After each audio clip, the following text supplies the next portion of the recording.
சில சிம்டம் வச்சு உங்களோட மணி எனர்ஜி பிளாக்ல இருக்கிறத நம்ம கண்டுபிடிக்கலாம். ஸோ நம்ம அதை கண்டுபிடிச்சிட்டா அந்த பிளாக்கை ரிமூவ் பண்ணிட்டா உங்களோட பிரச்சனை சார்ட் அவுட் ஆகிடும் இல்லையா?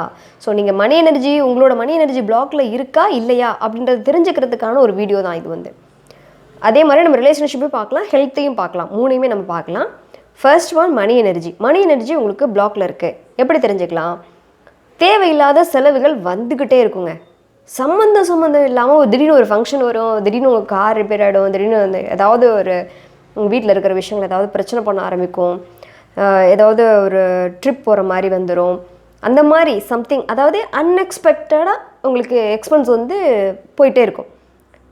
உங்களுக்கு நீங்கள் எதிர்பார்த்துருக்கே மாட்டேங்க, ஆனால் அந்த செலவு நீங்கள் பண்ணி ஆகணுன்ற கட்டாயத்துக்கு தள்ளப்படுவீங்க. அந்த மாதிரி எதிர்பாராத செலவுகள் உங்களுக்கு அடிக்கடி வந்துக்கிட்டு இருக்குது அப்படின்னா உங்களோட மணி எனர்ஜி பிளாக்ல இருக்குது. கிளியருங்களா? அதே மாதிரி நீங்கள் யாருக்காவது பணம் கொடுத்தீங்கன்னா திரும்ப அவங்களுக்கு கொடுக்கவே மாட்டாங்க. நீங்கள் என்ன தான் கேட்டு நீங்கள் எவ்வளோ என்ன வேணாலும் நீங்கள் பண்ணி பாருங்கள், ஆனால் அவங்க வந்து கொடுக்கறதுக்கான அந்த மைண்ட் செட்டப்புக்கே வரமாட்டாங்க. அப்படி ஒரு விஷயத்தை நீங்கள் சந்திச்சுட்டு இருக்கீங்கன்னா உங்களோட மணி எனர்ஜி பிளாக்ல இருக்குது. கிளியருங்களா? அதே மாதிரி இன்னொரு விஷயம் என்னென்னா, சர்வைவல் லைஃப்பில் தான் இருப்பீங்க. மோர் தென் தட் உங்களால் மூவ் ஆகவே முடியாது. எதர் நீங்கள் பிஸ்னஸ் பண்ணலாம், ஒரு ஒர்க் பண்ணலாம், உங்களுக்கு ப்ரொமோஷன் கிடச்சிருக்கலாம், வாட் எவர் மேபி. ஆனால் அதுக்கு ஈக்குவலண்ட்டாக ஒரு அமௌண்ட் உங்களுக்கு உள்ளே வருதுன்னு வச்சுக்கோங்களேன். உங்களோட ஆல்ரெடி ஒரு அமௌண்ட் இருக்கும் இல்லைங்களா, லைக் மந்த்லி இவ்வளோ ஏர்ன் பண்ணுவீங்க இல்லையா, அதை தாண்டி ஒரு அமௌண்ட் உள்ளே வருதுன்னா அதுக்கு ஈக்குவலண்ட்டாக ஒரு செலவும் சேர்ந்தே வரும்.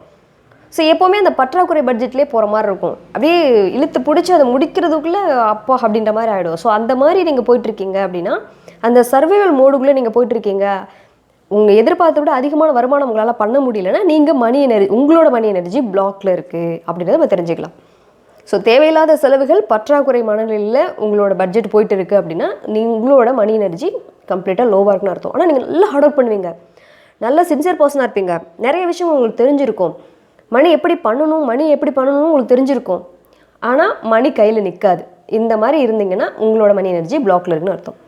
அதே மாதிரி ரிலேஷன்ஷிப் பிளாக்ல இருக்குது, ரிலேஷன்ஷிப் எனர்ஜி வந்து பிளாக்ல இருக்குன்னா எப்படி தெரிஞ்சுக்கலாம் அப்படின்னா, நீங்கள் நார்மலாக தாங்க பேசுவீங்க, சாதாரண உங்களோட கம்யூனிகேஷனை ஸ்டார்ட் பண்ணுவீங்க, ஆனால் அது ஃபைட்டில் கொண்டு விட்டுடும். ஒரு ஃபைட்டு, ஆர்கியூமெண்ட்டு, எக்ஸ்ட்ரீம் எண்டு, ஒரு பயங்கரமான ஒரு ஸ்ட்ரெஸ் கிரியேட் பண்ணுற மாதிரி அந்த கன்வர்சேஷன் போய் முடிஞ்சிடும். அது யாராக இருந்தாலும் சரி, ஒய்ஃபாக இருந்தாலும் சரி, இல்லை அம்மாவாக இருந்தாலும் சரி, குழந்தைங்களாக இருந்தாலும் சரி, கொலீக்ஸ், ஃப்ரெண்ட்ஸ் யாராக இருந்தாலும் சரி, நீங்கள் ஜென்ரலாக ஒரு நல்ல விஷயமா நல்ல ஒரு இன்டென்ஷனோட தான் நீங்கள் ஸ்டார்ட் பண்ணுவீங்க, உங்களோட பேச்சை ஸ்டார்ட் பண்ணுவீங்க. ஆனால் கண்டிப்பாக அது ஃபைட்டாகவோ இல்லை ஆர்கியூமெண்ட்டாகவோ போயிடும். அந்த மாதிரி இதுன்னா ரிலேஷன்ஷிப் பிளாக்ல இருக்குன்னு அர்த்தம். அதே மாதிரி நீங்கள் இன்னொருத்தர்கிட்ட புரணி பேசிகிட்டே இருப்பீங்க. அப்படி பேசுகிறதுனால பிளாக் இருக்கும். நீங்கள் பிளாக் இருந்தால் நீங்கள் இந்த மாதிரி பேசுவீங்க. ரெண்டுமே உங்களோட தொடர்பு இருக்குது. ஸோ யார்ட்டையாவது நீங்கள் வந்து கம்ப்ளைண்ட் பண்ணிட்டு இருக்கீங்க, ஒரு கம்ப்ளைண்ட் பண்ணுற நேச்சர் அண்ட் ப்ளேம் பண்ணுற நேச்சருக்குள்ளே நீங்கள் இருக்கீங்க அப்படின்னா உங்களோட மணி எனர்ஜி அங்கே பிளாக்ல இருக்குன்னு அர்த்தம். ஸோ அந்த பிளாக்ல இருந்தால் தான் நீங்கள் இந்த மாதிரி பண்ணுவீங்க. அப்படி பண்ணிங்கன்னா அது பிளாக் ஆகும். ரெண்டுமே உங்களோட தொடர்பு இருக்குது. இன்னும் கூட நிறைய லிஸ்ட் இருக்குது, அதெல்லாம் நம்ம பார்க்கலாம்.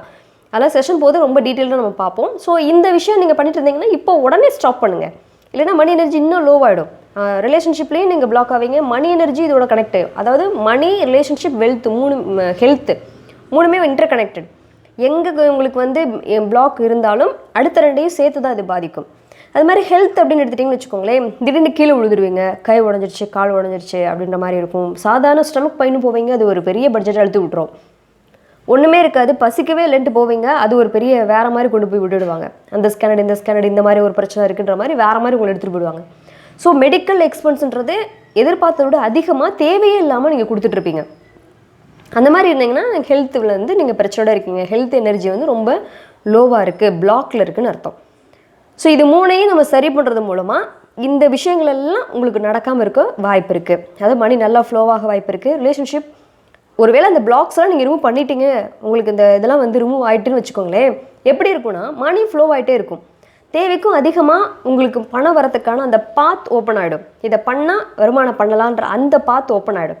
செகண்ட் ஒன், ரிலேஷன்ஷிப் நீங்களே ஃபைட் பண்ணுன்ற மோடில் போய் நீங்கள் பேச ஆரம்பித்தா கூட அவங்க ஃபைட் பண்ண மாட்டாங்க.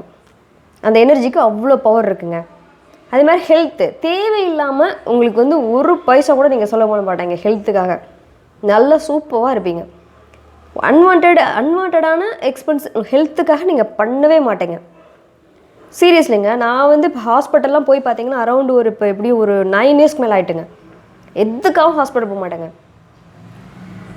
சீரியஸ்லி. ஸோ அப்போ அந்த இது வந்து அதை சார்ட் அவுட் பண்ண தெரிஞ்சிருக்கு, அவ்வளோதான், சிம்பிள். ஸோ அது எல்லாராலையும் அது முடியும். அந்த என்ன பிளாக்ஸும் தெரிஞ்சு அதை ரிமூவ் பண்ண தெரிஞ்சிருச்சு நமக்கு, அதை ரிமூவ் பண்ணிட்டீங்கன்னா யூ ஆர் த கிங். நீங்கள் சூப்பராக உங்கள் லைஃப் எடுத்துகிட்டு போயிட முடியும். இதெல்லாம் நீங்கள் அவாய்ட் பண்ணிடலாம். இந்த தேவையில்லாத விஷயங்கள் எல்லாத்தையும் நீங்கள் டெலீட் பண்ணிவிட்டு உங்களோட லைஃப்பை நோக்கி, உங்களோட கோல் நோக்கி நீங்கள் ட்ராவல் பண்ணலாம். சந்தோஷமாக நீங்கள் வாழ முடியும். இப்போ உங்கள்கிட்ட பிளாக் இருக்குன்னு நீங்கள் ஃபீல் பண்ணுறீங்களா? ரியலைஸ் பண்ணிட்டீங்களா? சரி பண்ணணுமா? கீழே இருக்க நம்பருக்கு கால் பண்ணுங்கள். கண்டிப்பாக உங்களுக்கு சொல்யூஷன் கிடைக்கும். நன்றி.